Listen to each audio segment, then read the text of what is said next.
الحمدللہ رب العالمین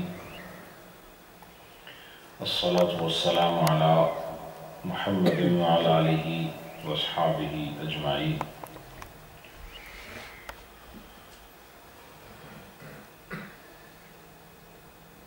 مولایا صلی وسلم دائما ابدا علی حبیبک خیر الخلق کلہم۔ حضرات، روحانی اور ایمانی فیوزات کی بہاریں لے کر ربیع الاول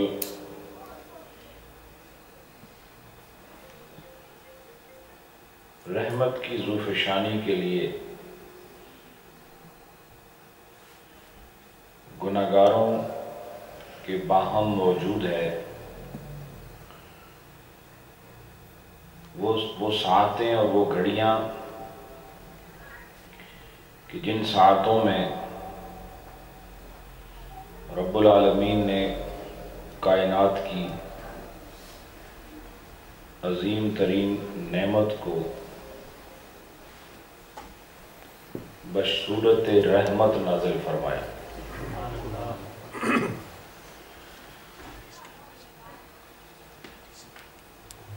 آپ اور ہم سب اللہ رب العالمین کے حضور انتہائی نیاز مندی کے ساتھ، انکساری کے ساتھ اور انتہائی فرحتوں کے ساتھ ہدیہ تشکر پیش کرتے ہیں۔ رب کائنات نے ہم ایسوں کی ہدایت کے لیے جسے منتخب کیا اور جنہیں ہمارا نبی بنایا، یہ وہ ذات ہے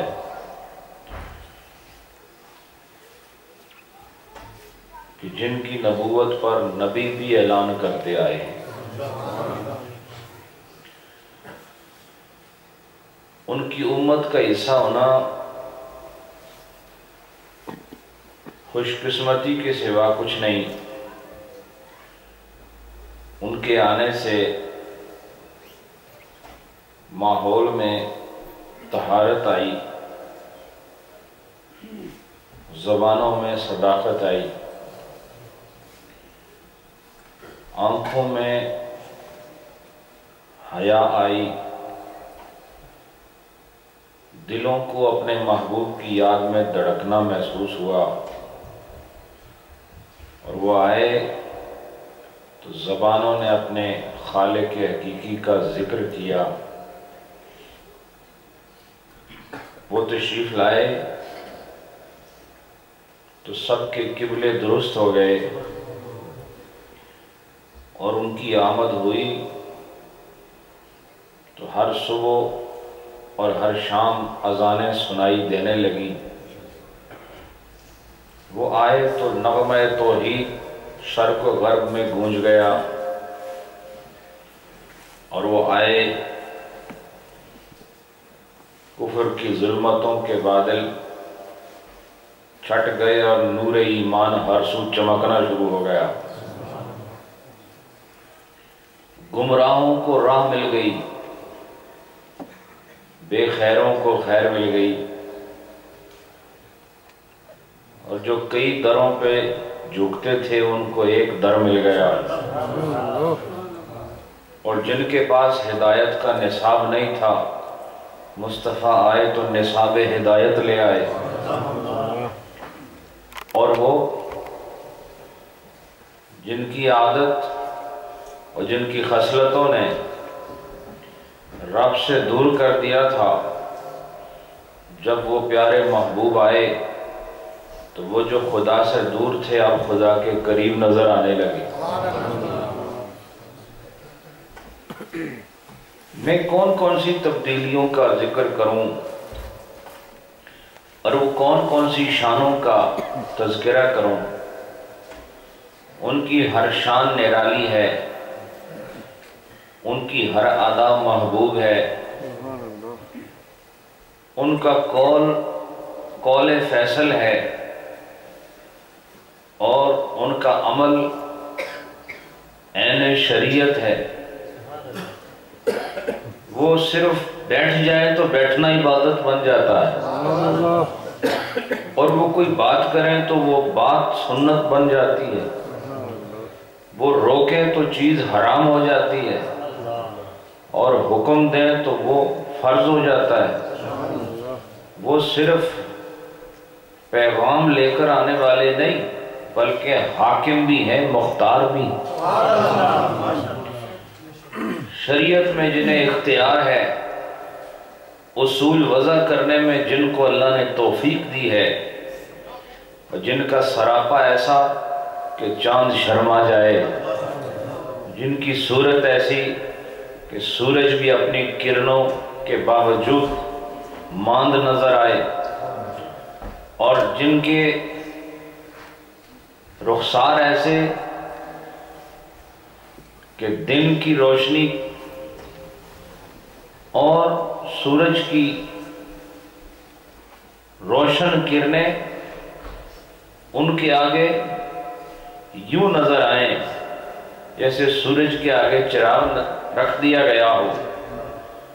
سماعت اعلیٰ، گفتار اعلیٰ، رفتار اعلیٰ، کردار اعلیٰ، اور میرے نبی کے ہر قول اور ہر فعل پر خدا کی حفاظت کی مہر موجود ہے۔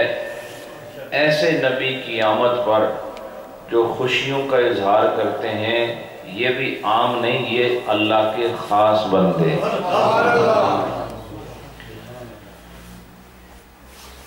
جب تک یہ مجلس میلاد کے عنوان سے قائم رہے گی، ہماری حاضری بصورت جلسہ میلاد النبی لگتی رہے گی، اور وہ تمام لوگ سخت مبارکباد کے مستحق ہیں جو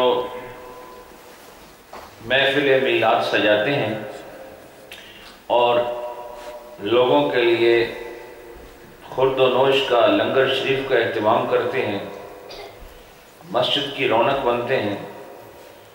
کتنا خوبصورت اللہ نے آپ کو موقع دیا ہے، اور کتنی سعادت ہے کہ جو اللہ نے آپ کو دیا اسی میں سے اللہ کے محبوب کی آمد پر خرچ کرنے کا جذبہ بھی وہی رب عطا فرما رہا ہے۔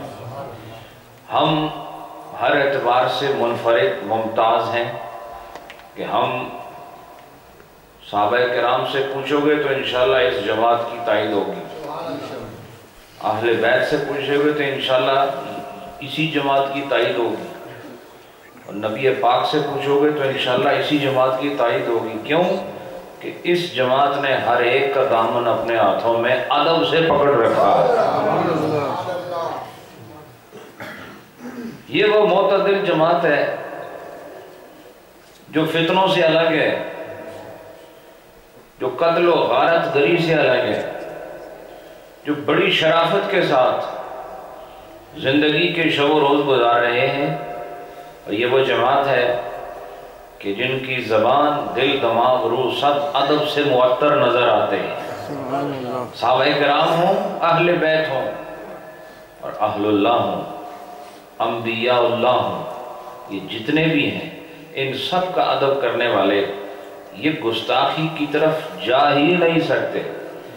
ان کو اللہ نے ہر طرح کی بے ادبی اور گستاخی سے بچایا ہوا ہے، اور اللہ کا کرم ہے کہ ہم اس جماعت میں بغیر کسی محنت کے آ چکے ہیں، اور انشاءاللہ اللہ نے چاہا تو اسی جماعت میں ہمارا حشر بھی ہوگا، اور اس جماعت میں حشر ہونا گویا اللہ اور اس کے رسول کی بارگاہ میں قبولیت کی علامت ہے۔ یہ تو ابتدائیہ تھا، چونکہ یہ ہماری ہر مجلس میلاد کی ہے، اس لیے انہیں میلاد کے عنوان سے 2-4 کلمات کہہ دیے، اور یہ ہوتے رہیں گے جب تک اس کا یہ عنوان ہے۔ مسائل فقہ میں آپ کے سامنے 17واں باب عیدین کے بارے میں تھا، جو عید الاضحیٰ اور عید الفطر کے بارے میں۔ آج یہ کمپلیٹ ہو رہا ہے، اور اس کے بعد بس جو سمجھ لیں کہ 2-3 ابواب اور باقی ہیں، اور پھر ہم مسائل نماز جو ہیں وہ ان کے ابواب کو مکمل کر لیں گے۔ آج جو کلام ہے وہ ہے الکلام فی تکبیرات التشریق فی مواضع۔ آج کا جو کلام ہے یہ تکبیرات تشریق کے بیان میں ہے، اور تکبیرات تشریق مسلمانوں کے اندر ایک بڑا خوبصورت معمول ہے، اور یہ کیا ہوتی ہیں، ان کا حکم کیا ہے، یہ کس طرح ادا کی جاتی ہیں، کب ادا کی جاتی ہیں، یہ سب باتیں یہاں آ رہی ہیں۔ آپ لوگ اس کو غور سے سنیں۔ الاول فی صفت ہی، پہلی جو بات ہے اس میں وہ یہ ہے کہ یہ تکبیرات تشریق جو ہیں ان کا حکم کیا ہے، والثانی، اور دوسری بات کیا ہے، فی عدد ہی، کہ یہ کتنی بار پڑھی جاتی ہیں، و ماہیت ہی، اور کیا پڑھا جاتا ہے۔ کیونکہ تکبیر تو یہی ہے نا، اللہ اکبر کا مطلب کیا ہے، تکبیر کا مطلب کیا ہے، تکبیر کا معنی ہے اللہ اکبر کہنا۔ تکبیر کا مطلب ہے کسی کی بڑائی کا ذکر کرنا، کسی کو بڑا بتانا، کسی کو عظیم اور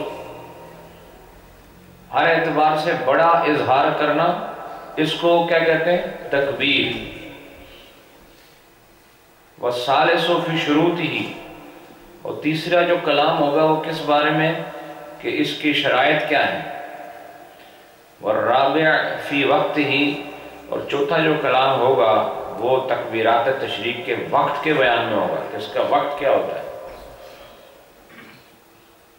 اما صفتہ فإنہ واجب، کہا کہ پہلی چیز آپ پھر شروع کر رہے ہیں، کہا کہ اس کا حکم کیا ہے، فرمایا کہ فإنہ واجب، تکبیرات تشریق یہ واجب ہیں۔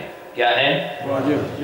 تو جب اس کو واجب کہا تو پھر یہ بات سمجھ آ گئی کہ یہ عام حکم نہیں ہے، خاص حکم ہے، چونکہ واجب ہے، اور واجب اہم احکامات میں سے ہوتے ہیں۔ فرض کے بعد جو سب سے اہم حکم ہوتا ہے وہ واجب کا ہوتا ہے۔ تو تکبیرات تشریق کا حکم کیا ہے، کیا ہے یہ، واجب۔ سارے بولو، واجب، واجب ہے۔ وَأَمَّا عَدَدُهُ وَمَاهِيَتُهُ، اب یہ کہ وہ کتنی بار پڑھا جائے اور کیا پڑھا جائے، تو وہ بتا رہے ہیں۔ فَهُوَ، وہ یہ ہے، أَن يَقُولَ، وہ یہ کہ کہا جائے، یوں پڑھا جائے، کہ وہ پڑھنے والا یوں پڑھے، کتنی بار پڑھے، مَرَّةً وَاحِدَةً، ایک مرتبہ پڑھے۔ کتنی دفعہ پڑھے، ایک مرتبہ۔ اس سے پتہ چلا کہ تکبیر تشریق کو ایک مرتبہ پڑھنا کیا ہے، واجب، بولو، واجب۔ لیکن ہمارے ہاں 3 دفعہ پڑھا جاتا ہے، تو 3 دفعہ پڑھنا واجب نہیں، 3 دفعہ پڑھنا افضل ہے۔ 3 دفعہ پڑھنا کیا ہے، افضل ہے۔ تو جس نے 1 دفعہ پڑھا اس کا واجب پورا ہو گیا، اور جس نے 3 دفعہ پڑھا اس کا واجب بھی پورا ہوا اور اس کو ثواب بھی زیادہ مل گیا۔ اور وہ کیا ہے، یہ تو ہے اس کا عدد۔ اب اس کی جو ماہیت ہے، ماہیت مطلب کہ وہ پڑھنا کیا ہے، تو کہا کہ وہ تکبیر یہ ہے، اللہ اکبر، اللہ اکبر، لا الہ الا اللہ، واللہ اکبر، اللہ اکبر، وللہ الحمد۔ یہ ہے تکبیرات تشریق کی ماہیت۔ چونکہ تکبیر کسے کہتے ہیں، ابھی بتایا آپ کو، کتنا کہنا، ماشاءاللہ، کتنا کہنا تکبیر ہے، اللہ اکبر کہنا، یہ تکبیر ہے۔ لیکن تکبیر تشریق اس کی ماہیت کیا ہے، اس کو کیسے پڑھنا ہے؟ تو وہ بتایا کہ جو تکبیرات تشریق ہیں اس میں تکبیر کو یوں پڑھنا ہے، پڑھو سارے، اللہ اکبر اللہ اکبر لا الہ الا اللہ واللہ اکبر وللہ الحمد۔ ماشاءاللہ، یہ ہے تکبیر تشریق۔ واما شروط اب یہ جو تکبیر تشریق آپ پر واجب ہوتی ہے، اس کی شرط کیا ہے؟ ہر ایک پر ہر حال میں واجب ہے؟ نہیں۔ اب اس کی جو شروط ہے اس میں اقامت، پہلی شرط اقامت ہے۔ اقامت کا مطلب یہ کہ جو آدمی مقیم ہے نا اس پر تکبیر تشریق واجب ہے، مسافر پر نہیں۔ سمجھ آئی کہ مثلا کوئی مسافر ہے، اپنے علاقے میں نہیں ہے، باہر گیا ہوا ہے، اور وہ جو شریعت کی طرف سے مسافت طے ہے، ایک آدمی کے مسافر بننے کے لیے اس مسافت کو طے کر چکا ہے، اب وہ مسافر شرعی ہے، شرعاً مسافر ہے۔ تو جو شرعاً مسافر ہو اس پر تکبیرات تشریق واجب نہیں۔ تو پہلی شرط کیا ہے؟ اقامت۔ اقامت کا مطلب اپنے گھر میں رہنا، اپنے علاقے میں رہنا، اپنے ٹاؤن میں رہنا، اس کو اقامت کہتے ہیں۔ کیا کہتے ہیں؟ اقامت کا مطلب کسی ایک جگہ مقیم ہونا۔ سمجھ آئی کہ نہیں؟ دوسری ومصر، اور دوسری شرط یہ ہے کہ شہر کا ہونا۔ اس سے دیہات والے فارغ ہو گئے، تکبیرات تشریق شہر والے پر واجب ہیں اور تکبیرات تشریق مقیم پر واجب ہیں، دیہات والے اس سے خارج ہو گئے۔ مصر کہتے ہیں عربی میں شہر کو، کسے کہتے ہیں؟ مصر جو ہے وہ ملک کا نام تو ہے لیکن اصل میں مصر کیا ہے؟ شہر۔ تو جو آدمی شہری ہو اس کو عربی میں مصری کہتے ہیں۔ کیا کہتے ہیں؟ مصری کہتے ہیں۔ اور جو دیہاتی ہو اس کو قروی کہتے ہیں۔ کیا کہتے ہیں؟ جی ہاں، دیہات والا۔ وہ مکتوبۃ، اور دوسری بات یہ کہ تکبیرات تشریق کے لیے شرط ہے فرض نماز کا ہونا۔ کس وقت؟ واجب کب ہوتی ہے؟ فرض نماز۔ تو جیسے ہی فرض نماز ادا ہوگی نا اس کے بعد تکبیرات تشریق پڑھنا واجب ہوگا۔ مثلا ویسے کوئی نفل پڑھ رہا ہے یا سنت پڑھ رہا ہے یا کوئی اور قضا نمازیں پڑھ رہا ہے، سمجھ آ رہی کہ نہیں؟ تو وہ اس تکبیرات تشریق ہیں اس پر نہیں، اس پر ہیں جو فرض نماز پڑھ رہا ہے۔ وجماعت مستحبۃ، اور یہ شرط یہ بھی ہے کہ وہ جماعت مستحبہ کے بعد ہو، مستحبہ کے بعد۔ وہ کس طرح کہ جو جماعت مسجد میں ہوتی ہے نا، اصل جماعت، مثلا ایک مسجد میں بہت ساری جماعتیں لوگ کر جاتے ہیں لیکن اصل جو جماعت ہوتی ہے اس مسجد کی مقرر جماعت ہوتی ہے جو اس علاقے کے لوگ پڑھتے ہیں، وہاں آ کر اس جماعت کا ہونا اور فرض نماز کے بعد ہونا اور شہر ہونا اور اقامت ہونا، یہ چار چیزیں ہیں جس سے انسان پر تکبیرات تشریق کیا ہو جاتی ہیں؟ واجب ہو جاتی ہیں۔ اس سے کیا ثابت ہوا کہ ایک آدمی اکیلے اپنی نماز پڑھ رہا ہے، فرض تو پڑھ رہا ہے، اس کے اندر شرطیں کتنی ہیں؟ پہلی ہے اقامت، دوسری کیا ہے؟ شہر کا ہونا، تیسری کیا ہے؟ فرض نماز کا ہونا، شاباش، تیسری کیا ہے؟ اور چوتھی شرط کیا ہے؟ کہ جماعت کا ہونا۔ کیا ہونا؟ تو اب جس میں سے کوئی بھی رہ جائے تو پھر وہ شرطیں پوری نہیں ہوتی، تو اس پر پھر تکبیرات تشریق واجب نہیں ہوئی۔ اس لیے اگر کوئی اکیلے نماز پڑھ رہا ہے گھر میں، فرض ہی پڑھ رہا ہے، شہر میں بھی ہے، مقیم بھی ہے، لیکن جماعت سے نہیں پڑھ رہا، اب اس پر واجب نہیں ہے۔ بات سمجھ آئی کہ نہیں؟ اب اس پر تکبیرات تشریق واجب نہیں ہے۔ اس کے بعد فرمایا وَلَا تَشْتَرِطُ الْحُرِّيَّةُ وَالسُّلْطَانُ عند ابی حنیفہ رحمہ اللہ تعالی۔ علی الاصح. کہتے ہیں امام اعظم ابو حنیفہ کے نزدیک بادشاہ وقت کا ہونا شرط نہیں ہے. سلطان اسے کہتے ہیں جو مسلمان بادشاہ ہو اور اسلامی ریاست کا بادشاہ ہو تو اس بادشاہ کا ہونا شرط نہیں ہے اور نہ ہی آزاد ہونا شرط ہے. یعنی غلام پر بھی تکبیرات تشریق واجب ہوں گی اگر یہ چیزیں اس میں پائی گئیں اور شہر میں ہوا، مقیم ہوا، جماعت ہوئی اور فرض نماز ہوئی تو پھر کیا ہوگا؟ تو پھر واجب ہو جائے گی. اس کے لیے آزادی بھی شرط نہیں اور بادشاہ وقت کا ہونا یعنی سلطان کا ہونا یہ بھی شرط نہیں ہے امام اعظم ابو حنیفہ کے نزدیک. یہ تو بات ہوگی. اما وقت ہو، اب یہ کہ اس کا وقت کب سے شروع ہوتا ہے تکبیرات تشریق کا، یہ کب سے شروع ہوگا اور کب تک ہوگا؟ تو بتا رہے ہیں فَأَوَّلُهُ، تو کہا کہ اس کے وقت کا جو پہلا حصہ ہے وہ کب سے شروع ہوتا ہے؟ فرمایا عقیب صلاۃ الفجر من یوم عرفہ، کہا کہ وہ یوم عرفہ کے فجر سے شروع ہوتا ہے. اور یوم عرفہ کون سی تاریخ ہوتی ہے ذی الحج کی؟ ماشاءاللہ کون سی ہوتی ہے؟ 9. جنہوں نے نہیں سی پتا تو پتہ لگ گیا، تسی بھی دسو کون سی تاریخ ہوتی ہے؟ 9.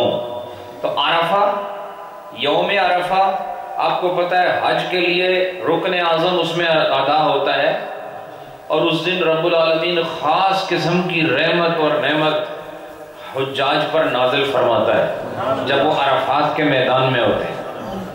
تو وہ اس یوم عرفہ کی فجر سے لے کر وآخرہ فی قول ابی یوسف و محمد رحمہم اللہ تعالی، تو کہہ رہے ہیں اس کا جو آخری وقت ہے تکبیرات تشریق کا، امام ابو یوسف اور امام محمد رحمہم اللہ تعالی ان کے نزدیک وہ ہے عقیب صلاۃ العصر من آخر ایام تشریق. تو کہا کہ وہ ایام تشریق کے آخری دن کے عصر تک ہے. تو ایام تشریق شروع ہوتے ہیں 9 تاریخ. کون سی تاریخ؟ بولو نا. ایام تشریق کب سے شروع ہوتے ہیں؟ 9 تاریخ. کون سے مہینے کی؟ جون کی یا جولائی کی؟ ذی الحج کی. ماشاءاللہ آپ جاگ رہے ہیں، ٹھیک ہے. 9 تاریخ کون سی؟ ذی الحج کی. تو اب ذی الحج چاہے جنوری میں آئے یا دسمبر میں آئے، یہ انگریزی حساب نہیں ہے بلکہ عربی حساب ہے. اور وہ کیا ہے؟ ذی الحجہ کی 9 تاریخ کی فجر سے لے کر ایام تشریق کا آخری دن ہوتا ہے ذی الحج کی 13ویں تاریخ. کون سی تاریخ؟ کون سی تاریخ؟ تو یہ ٹوٹل کتنے دن ہو گئے؟ 5 ہوئے نا؟ نہیں 12 تک، 13ویں تک. اللہ کے بندے 13ویں تک. اچھا 5 دن ہے. کتنے دن ہے؟ 9 سے لے کے 13 تک. 9 سے لے کے 13 تک. اور 13 کی جو ہے نا عصر، اس تک ایام تشریق کی جو تکبیرات ہیں وہ پڑھنی واجب ہیں ان 4 شرطوں کے ساتھ جو میں نے آپ کو پہلے بتا دی. ٹھیک ہے. یہ فجر سے شروع ہو کر عصر تک آتی ہیں تو تقریباً یہ 5 دن بن جاتے ہیں. ٹھیک ہے. اس کے بعد فرمایا والفتوى والعمل فی عامت الامصار وکافت الاعصار علی قولہما. تو یہ امام محمد اور امام ابو یوسف ان کے قول کے مطابق ہر زمانے میں اور ہر شہر میں اسی پر عمل ہوتا رہا. کس پر؟ کہ یعنی فجر کی، یعنی 9 تاریخ کی فجر سے لے کر 13 کی عصر تک یہ تکبیرات تشریق جو ہیں یہ پڑھی جاتی ہیں. یہ ان دونوں کے قول کے مطابق اسی پر عمل بہت شہروں میں اور وقت بڑے عرصے سے یہ جاری ہے. وَيَنبَغِي أَن يُكَبِّرَ مُتَّصِلًا بِالسَّلَامِ. اب یہ بتا رہے ہیں کہ پڑھنے کا وہ خاص موقع کب ہے، کس وقت پڑھنا ہے. تو فرماتے ہیں وَيَنبَغِي مناسب یہ ہے أَن يُكَبِّرَ کہ وہ تکبیر پڑھے مُتَّصِلًا بِالسَّلَامِ، سلام پھیرنے کے ساتھ فوراً. یعنی جیسے ہی آپ نماز ختم کر کے کہتے ہیں نا السلام علیکم ورحمۃ اللہ، پھر دوسری طرف کرتے ہیں کیا؟ السلام علیکم ورحمۃ اللہ. تو جیسے یہ پڑھ لیں تو متصلاً فوراً آپ نے تکبیر شروع کر دینی. سمجھ آ رہی ہے کہ اس میں وقفہ نہیں کرنا. حتیٰ لو تکلم، اب یہ بتا رہے ہیں یہاں تک کہ اگر کسی نے سلام کے بعد کوئی کلام کر لیا تو اس میں آپ نے بھی رہنا سلام کلام، ٹھیک ہے نا، وہ ادھر آ بھی گیا.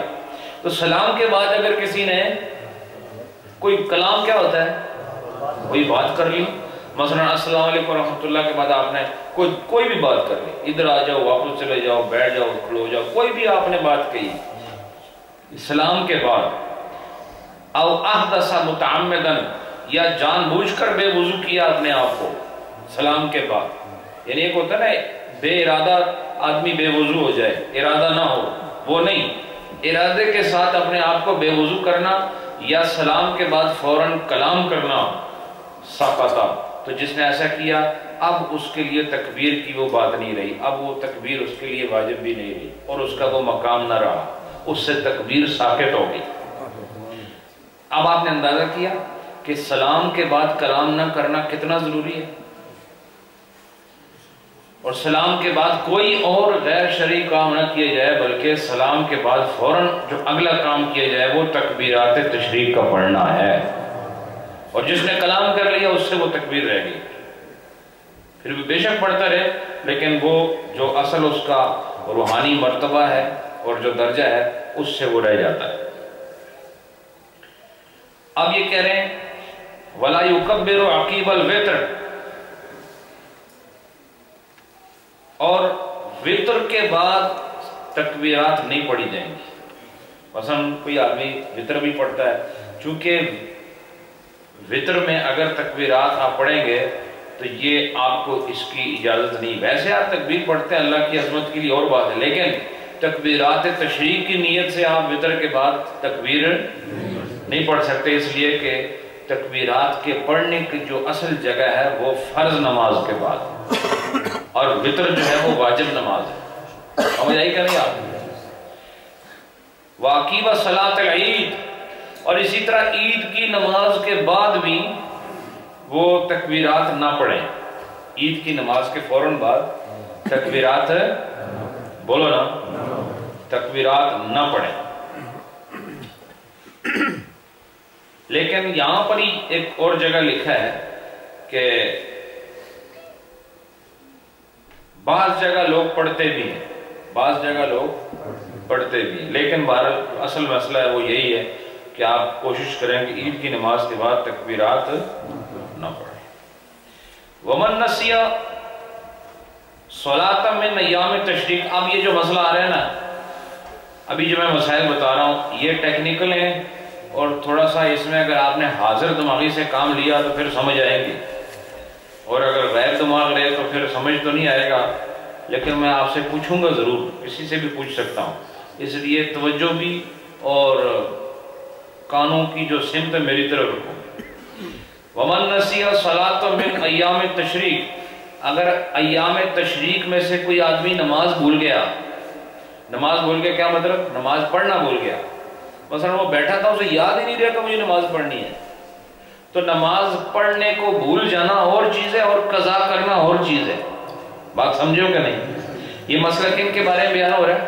جو نماز ایام تشریق میں پڑھنے سے رہ گئے کیونکہ انہیں بھول گیا، انہیں یاد ہی نہیں رہا کہ مجھے ابھی عشاء پڑھنی تھی یا مجھے فجر پڑھنی تھی یا مجھے عصر پڑھنی تھی. ایسا ہو سکتا ہے نا؟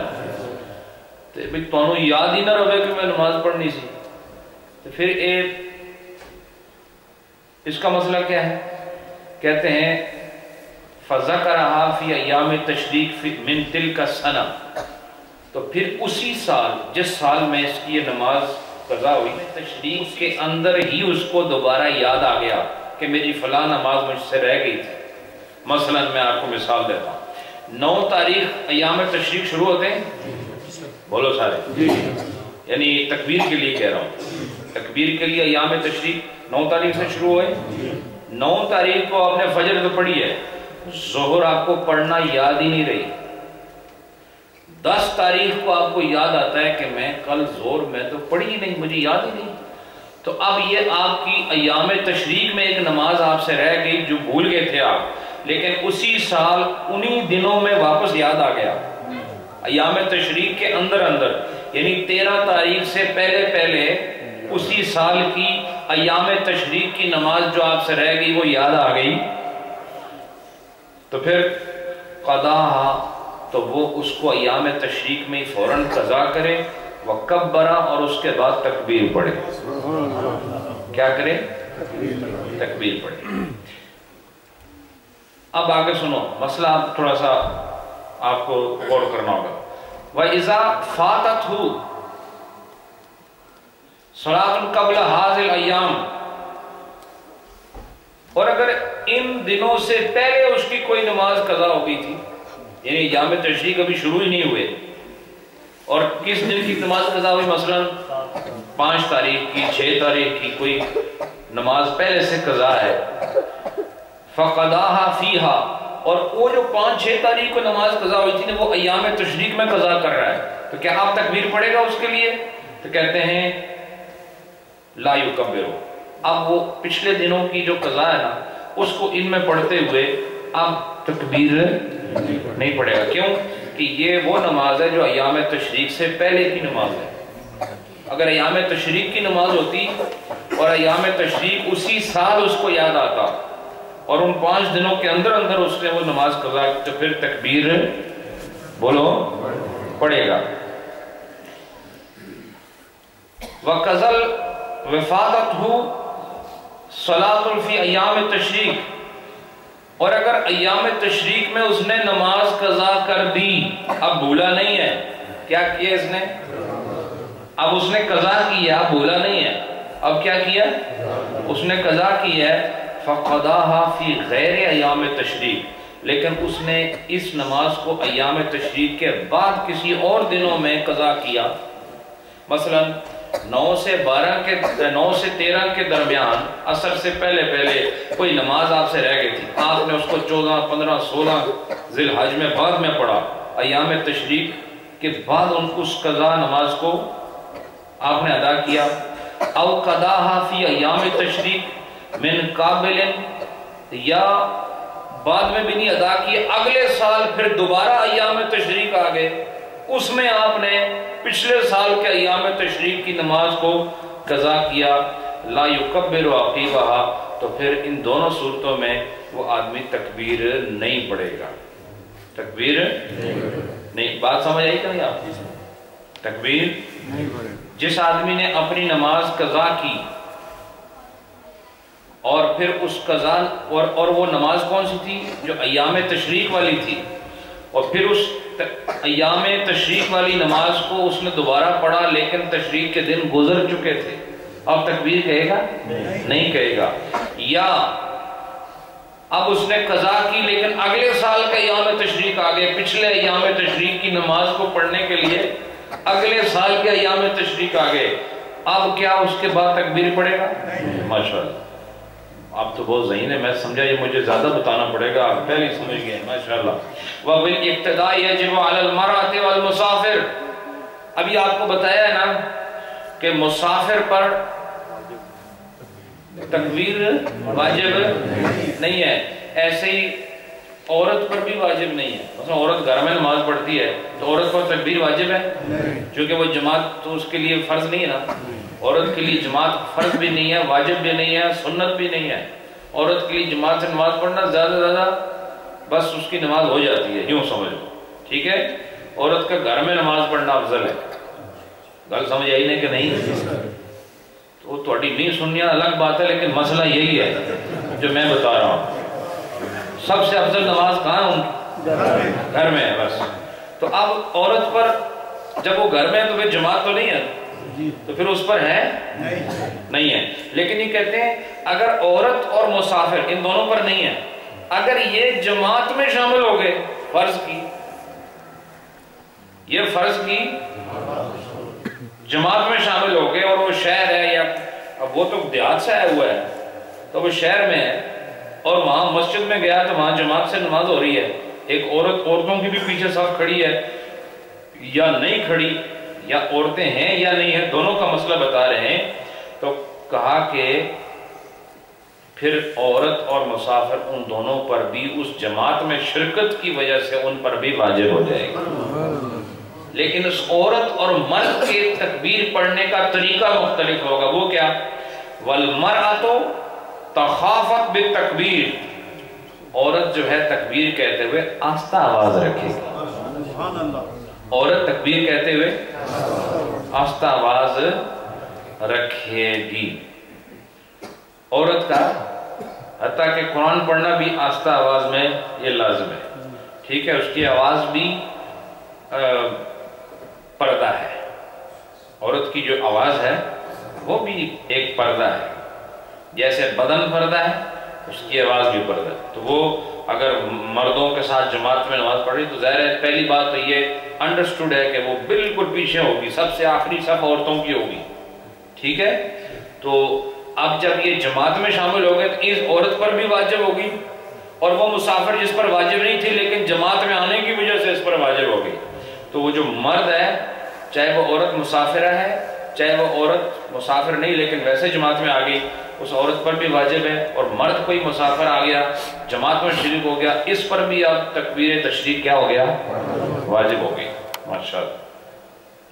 وَقَضَا يَجِبُ عَلَى الْمَسْبُوقِ، اور مسبوق پر بھی تکبیرات تشریق واجب ہے۔ مسبوق کون ہوتا ہے؟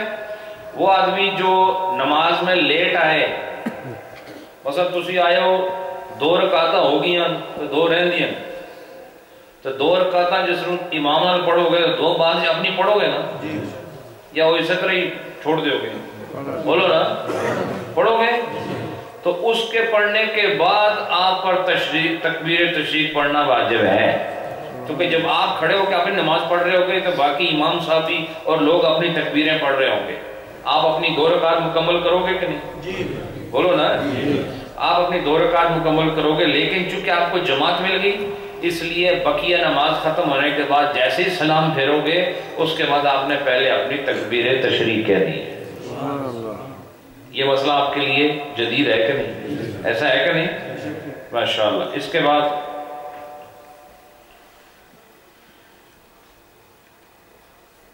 فرمایا وَيُكَبِّرُ بَعْدَ مَا قَضَى مَا فَاتَهُ، تو یہ جو مسبوق آدمی ہے نا، یہ اپنی باقی جو قضا نماز ہے وہ پڑھنے کے بعد پھر تکبیر کہے گا۔ وَلَوْ تَرَكَ الْإِمَامُ التَّكْبِيرَ يُكَبِّرُ الْمُقْتَدِي، اگر جماعت ہوتی ہے اور امام تکبیر بھول جاتا ہے، ایسا ہو سکتا ہے نا، جماعت ہوئی اور جماعت کے بعد امام تکبیر بھول گیا تو فرمائے یکبر المقتدی، تو مقتدی یہ نہ دیکھے امام صاحب خاموش ہیں تو ایسی بھی اقتدا کری ہے، اقتدا اسلام کے بعد ختم ہو گئی، تو کہا کہ امام بے شک بھول جائے، پیچھے جو مقتدی ہیں وہ تکبیر شروع کر دیں۔ سمجھ آئی کہ نہیں؟ تکبیر جو ہے مقتدی نے پڑھنی ہے، تو اس کا فائدہ یہ ہوگا کہ امام صاحب بھی شروع کر دیں گے، ماشاءاللہ۔ وَإِذَا أَحْدَثَ الْإِمَامُ بَعْدَ السَّلَامِ قَبْلَ التَّكْبِيرِ الصحو انه يكبر ولا يخرج للطهارة، تو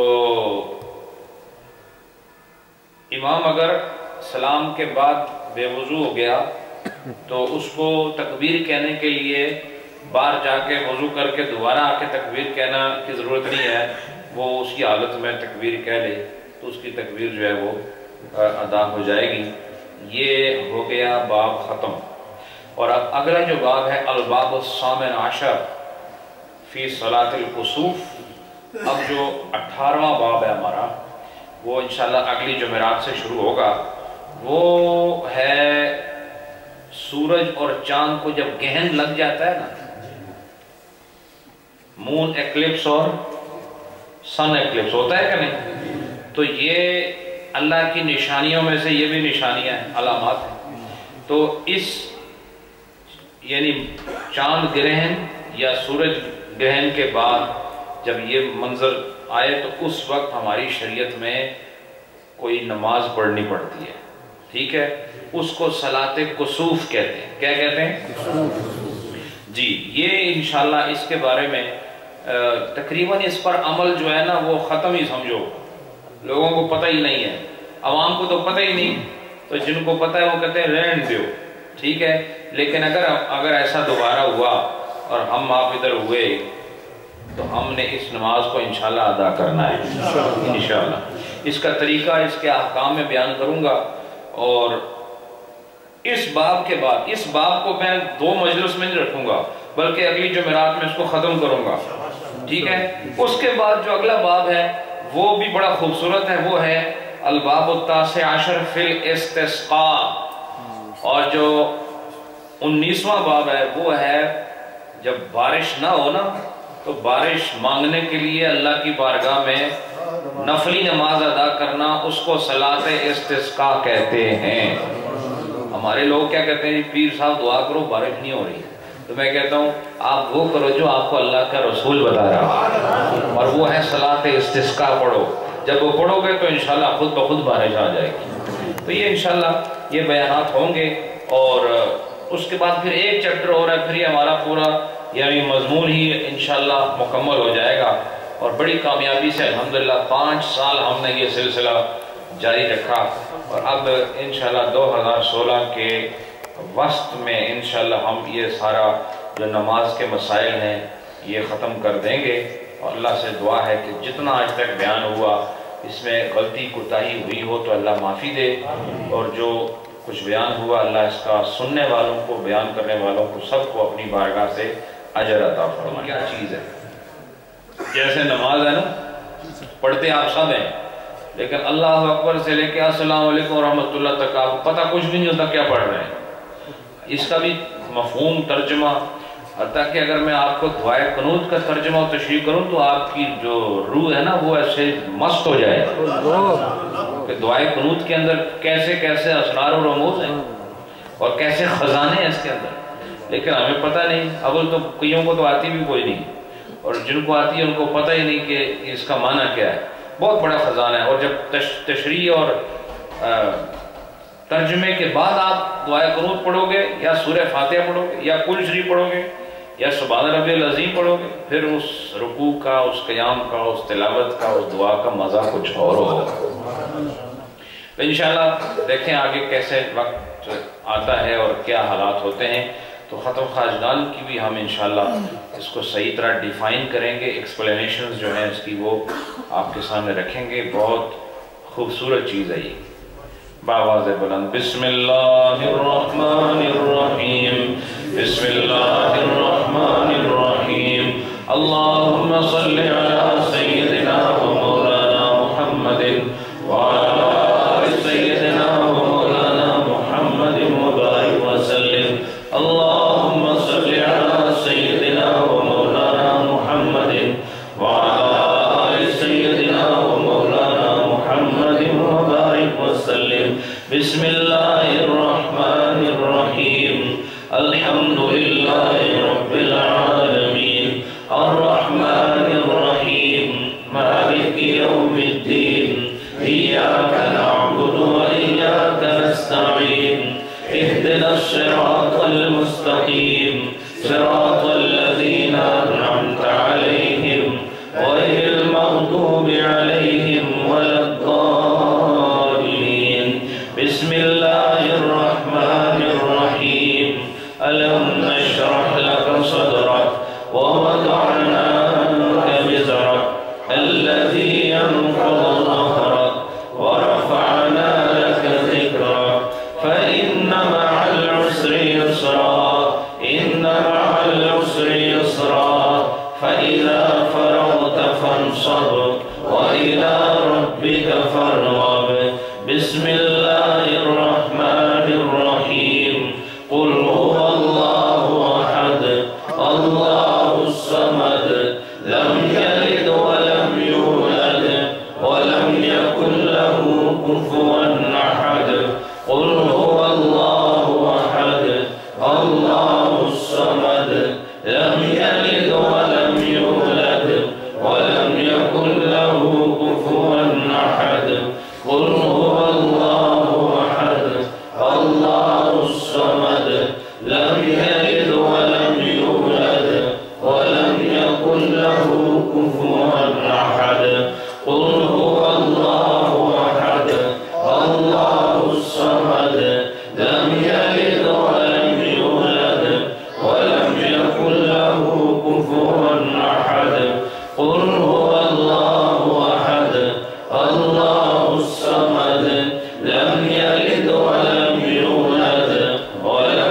يكن له كفوا أحد قل هو الله أحد الله الصمد لم يلد ولم يولد ولم يكن له كفوا أحد قل هو الله أحد الله الصمد لم يلد ولم يولد ولم يكن له كفوا أحد قل هو الله أحد الله الصمد لم يلد ولم يولد ولم يكن له كفوا أحد قل هو الله أحد الله الصمد لم يلد ولم يولد ولم يكن له كفوا أحد قل هو الله أحد الله الصمد